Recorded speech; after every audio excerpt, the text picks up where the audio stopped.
మార్కెట్లో ఏ కోర్స్ చేసినా రెండేళ్ల ముచ్చటే. కానీ ఏఐ అండ్ డేటా సైన్స్ నేర్చుకుంటే రాబోయే 10 ఏళ్ల వరకు మీ కెరియర్ కి తిరుగుండదు. అది ఒక్క ఇన్నోమాటిక్స్ తోనే సాధ్యం.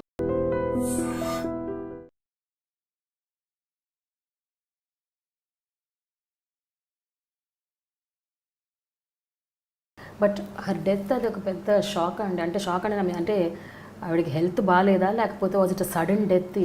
Sudden death. అంటే తనకి యాక్చువల్ ఈ సైడ్ డిసీజ్ అనేది ఎప్పుడు లేదు. అంటే కొన్ని లైఫ్లో అన్ఎక్స్పెక్టెడ్ మూమెంట్స్ అనేటివి అదేనేమో. ఫిబ్రవరి 27th నేను అబుదాబి వెళ్ళాను డీజే షూటింగ్కి. అక్కడ 4th నుంచి సాంగ్ స్టార్ట్ అవుతుందని ఎందుకో నేను అక్కడి నుంచి అంటే యూఎస్ వెళ్ళిపోవాలి 11th. సో 15 days అవుతుంది. సరే గ్రాండ్ సన్ కూడా ఉన్నాడు అని మధ్యలో బన్నీకి హరీష్కి నాకు ఏదో బ్యాంక్ పని ఉందని చెప్పేసి 2 days హైదరాబాద్ వచ్చాను. 5th and 6th March 5th and 6th. 6th రోజు సాధారణంగా నేను ఎటు బయటికి వెళ్తున్నప్పుడు లేట్ నైట్స్ సెండ్ ఆఫ్ ఇవ్వదు నాకు. నేను కూడా లేవమని చెప్పను, ఎందుకంటే లేట్ నైట్ వాళ్ళకి నిద్ర డిస్టర్బ్ అయింది కదా. పడుకునేటప్పుడే చెప్పేసుకొని పడుకొని వెళ్ళిపోయాను. ఆ రోజు నేను 6th లేవలే 1:45 కూడా. 2 o'clock ఇంట్లో నుంచి బయలుదేరాలి. గ్రాండ్ సన్ ఉన్నాడని వాళ్ళు కింద బెడ్రూమ్లో పడుకున్నాను, నేను పైన బెడ్రూమ్లో పడుకున్నాను. డ్రైవర్ని పంపించి తనే లేపి నేను రెడీ అయ్యి వస్తుంటే హాల్లో కూర్చున్నాను. బయట వరకు వచ్చి సెండ్ ఆఫ్ ఇచ్చి మార్చ్ 6th. ఫస్ట్ టైం నా లైఫ్లో. Maybe God is design. 5th 6th నేను రావాల్సింది లేకుంటే వచ్చాను. వచ్చిన తర్వాత ఆల్ మూమెంట్స్ ఆ 2 days వేరే వర్క్ లేదు, ఇంట్లోనే టైం స్పెండ్ చేశాను. 6th రోజు ఈవినింగ్ గ్రాండ్ సన్ని తీసుకొని మేము ఇద్దరం కార్లో వెళ్ళాం. అలా వెళ్ళాం రౌండ్ అని. నేను ఇంటికి రాగానే వాడు బయట ఆడుతున్నాడు, తీసుకొని వెళ్ళాం. సో 6th వెళ్ళిన తర్వాత 10th అబుదాబిలో నేను ఫ్లైట్ తీసుకునే ముందు కూడా ఫోన్ చేసి మాట్లాడాను. ల్యాండ్ అయ్యాక ఆ రోజు 11th ఇన్సిడెంట్ జరిగిన రోజు మార్నింగ్ 7 o'clock నేను ఫోన్ మాట్లాడాను. అక్కడ దిగాను ఇండియన్ టైం 6:55 వచ్చాక తన ఫోన్ ఇప్పుడు అలాగే పెట్టుకున్నాను తన ఫోన్. సో మార్చ్ 11th నా కాల్, తర్వాత నా డాటర్ కాల్, ఆ 2 కాల్స్ ఉన్నాయి ఆ రోజు. తర్వాత ఏ కాల్స్ అన్ని మిస్డ్ కాల్స్ ఉన్నాయి. So she's what happened. ఆ రోజు 11th రోజు తను 10th రోజు ఇంట్లో గెట్ టుగెదర్ పెట్టుకుందంట వాళ్ళ మామయ్యలు వాళ్ళందరినీ పిలుచుకొని. షీజ్ 11th చిన్న లూజ్ మోషన్ స్టార్ట్ అయితే రెగ్యులర్గా తనకు కొంచెం టెన్షన్ పడే మనస్తత్వం, దానివల్ల అవుతున్నాయేమో అనుకుంటే కొన్ని మోషన్స్ ఎక్కుంటే అవి మెడిసిన్ ఇచ్చారు. 11 o'clock మై సన్నీలా కూడా వచ్చేసి హాస్పిటల్కి వెళ్దామంటే అప్పుడు ఫ్రెష్ అప్ అయ్యి కొంచెం లిక్విడ్స్ అవి తీసుకొని కొంచెం నార్మల్గానే వీళ్ళు రిలాక్స్ అయిపోయారు. నార్మల్ అయిపోయాక తగ్గిపోయాక మా గ్రాండ్ సన్తో మళ్ళీ కూర్చోబెట్టుకొని ఆడుకుంది 1 hour 11:30 to 12:30. తర్వాత పడుకుంటానని తిని కిచిడి లాంటిది కూడా వాళ్ళ మదర్ ఫాదర్ కూడా అంతకుముందు రోజు వచ్చారు. ఆ డిన్నర్ ఉందంటే వాళ్ళు కూడా వచ్చారు. So everyone at home except me. So 3 o'clock వాష్రూమ్కి వెళ్ళేసి వచ్చి సడన్గా కొలాప్స్. సో అప్పటికి వీళ్ళకి డౌట్ వచ్చి టక్గా హాస్పిటల్ తీసుకురా. కానీ లూజ్ మోషన్స్ వల్ల మేబీ డిహైడ్రేషన్ అయ్యి షీస్ హార్ట్ కార్డియాక్ అరెస్ట్. అసలు ఇంతకుముందు ఎప్పుడు కూడా 6 months బ్యాకే మేమిద్దరము కేరళలో పాల్కాడ్ వెళ్ళాం. పాల్కాడ్ వెళ్ళినప్పుడు కూడా అక్కడికి వెళ్ళకముందు వాళ్ళన్నీ టెస్ట్ చేయించుకొని రమ్మంటారు. అన్ని టెస్టులు చేయించాం లాస్ట్ ఇయర్ ఆగస్ట్. అప్పుడు ఏంటంటే నాకు షోల్డర్ పెయిన్ వచ్చింది. ఆస్ట్రేలియా ట్రిప్ వెళ్తే షోల్డర్ పెయిన్ వస్తే నా గురించి వెళ్ళాం. సరే నేను ఒక్కరిని ఎందుకంటే ఇద్దరం వెళ్ళాం. సో 1 week అదే మేమిద్దరం కలిసి ఉన్న major time. Full time 1 week ఇద్దరం కలిసి ఉన్నాం. కానీ రాజు గారు, కళ్యాణ్ గారు అడపాదడపా ఇంక ఇది లాస్ట్ సినిమా, ఇంకో 2 సినిమాలు తీస్తాను ఇలా అంటూ ఉంటారు.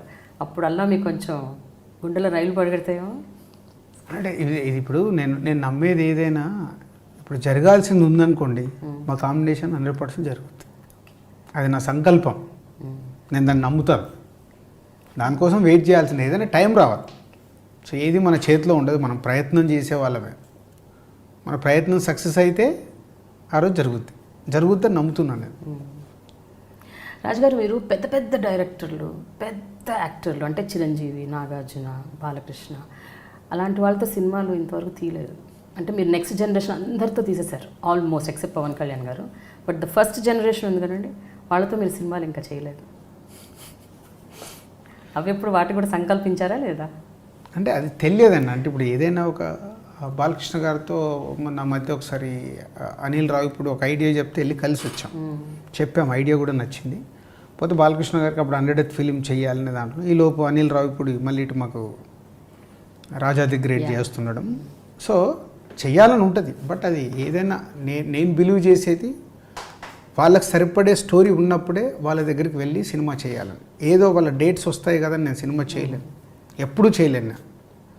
సో నా దగ్గరకు వస్తున్న స్క్రిప్ట్లో వాళ్ళు కనిపించాలి. అరే ఇది వీళ్ళకి బాగుంటుందని అనిపిస్తే డెఫినెట్గా lucky is a God gift. అది ఎన్ని స్టార్ హీరోస్, పెద్ద హీరోస్, సీనియర్ హీరోస్ ఎవరి దగ్గరకైనా నేను అపాయింట్మెంట్ తీసుకొని వెళ్ళగలే స్వాతంత్రం నాకు ఉంది. సో అది పెద్ద కథ ఉంటే నేను ఎనీ టైం వెళ్ళిపోవచ్చు.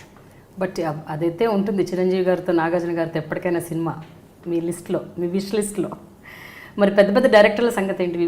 వినాయక్ గారితో తప్ప ఆ తర్వాత మళ్ళీ మీరు ఎవరితోనూ పెద్ద డైరెక్టర్స్తో? పూరి జగన్నాథ్తో అనుకున్నాము, ట్రావెల్ చేసాం కానీ మెటరలైజ్ కాలేదు. సీను వైట్లాకి యాక్చువల్ తన ఆనందం సినిమా అప్పుడే నేను అడ్వాన్స్ ఇచ్చాను, అది మెటరలైజ్ అవ్వలేదు. ఈ జగడమ్ము సినిమా ఇందాక చెప్పినప్పుడు మ్యాచ్ కానప్పుడు రాజమౌళి గారి దగ్గరికి వెళ్ళి అడిగితే రాజమౌళి గారు ఒక మంచి మాట అన్నారు, మీరు ఇంతమంది కొత్త డైరెక్టర్లకి లైఫ్ ఇస్తున్నారు, నేను మీకు సినిమా చేస్తే అదొక సినిమా అవుద్ది, మీరు సినిమా చేస్తే ఒక డైరెక్టర్ పుడతాడు. అంటే ఎందుకో రాజమౌళి గారు ఆ మాట అన్న తర్వాత నేను అక్కడ నిజంగా నాకు ఒక ఇన్స్పిరేషన్ వర్డ్ అది. నిజమే కదా, ఫెయిల్యూర్ డైరెక్టర్స్ ఉన్నారు, సో వాళ్ళు స్ట్రగుల్లో ఉంటారు, సో సక్సెస్ సినిమా చేయాలి, రైట్ ప్లాట్ఫామ్ కావాలని. అండ్ కొత్త డైరెక్టర్లు ఉంటారు, వీళ్ళతో నేను ఎక్కువ ట్రావెల్ అవ్వడం వల్ల వాళ్ళకు ఒక సినిమా వస్తుంది. నేను పెద్ద డైరెక్టర్తో వెళ్ళి సినిమా తీయడం వల్ల ఒక సినిమా అవుతుంది. ఓకే. సో మొన్న ఈ మధ్య త్రివిక్రమ్ గారు కన్ఫర్మ్ చేసుకున్నాం ఒక ప్రాజెక్ట్ చేయాలి. ఎందుకంటే త్రివిక్రమ్ గారితో నేను ప్రొడ్యూసర్ కాకముందు తను రైటర్గా ఉన్నప్పుడు మేము క్లోజ్, అప్పటి నుంచి మా ఇద్దరి మధ్యలో ఒక మంచి ఫ్రెండ్షిప్ ఉంది. ఓకే. సో మొన్నే అనుకున్నాం. మీరు ఫ్యామిలీ ఎంటర్టైనర్స్, లవ్ స్టోరీస్ ఎక్కువ తీస్తున్నారు, మరి వేరే జానర్స్ ఏం ట్రై చేయరా? Horror, thriller? అంటే అదేనండి నా బ్లడ్లో లేని నేను ప్రయత్నం చేయడం వేస్ట్. అంతేనా? నా బ్లడ్లో లేదు అది. ఓకే. లేని అనవసరంగా ఏదో. రాజుగారు ఓన్లీ ప్రేమను పంచుతారు అంతే, విశాలమైన హృదయం. హోల్ ఫ్యామిలీ వెళ్ళి మా సినిమాని ఎంజాయ్ చేయాలి. పోతే ఎప్పటికప్పుడు ట్రెండ్ని బట్టి ఫాలో అవుతూ షిఫ్ట్ అవుతూ ఉండాలి. నాకు మీ లైఫ్ సీక్రెట్ ఒకటి తెలుసండి, అది కరెక్ట్ కదా చెప్పండి. మీరు అద్భుతంగా పాటలు పాడతారని విన్నాను. అభినందన అనే ఒక సినిమా పాటల కాంపిటీషన్లో మీరు పార్టిసిపేట్ చేసి, అవునా? మరి మీరు ఒక పాట పాడితే అభినందన పాటే పాడండి. అప్పుడు పిల్లాని, అప్పుడు నా age is 19 years Anu. Abhinandana is 1989. So 19 complete అయ్యి 20 years నాకు. సో అప్పుడు ఒక ఎంతుజాదం, సో దాంతో ఆ సినిమా నాకు చాలా పిచ్చి. ఓకే. అభినందన, మైనే ప్యార్ కియా, గీతాంజలి కరెక్ట్ నేను టీనేజ్ నుంచి షిఫ్ట్ అవుతున్నప్పుడు వచ్చిన సినిమాలు. ఆ 3 సినిమాల ప్రభావం నా పైన చాలు. అందుకని అలాంటి సినిమాలు తీస్తున్నారు. మేబీ అయి ఉండొచ్చు.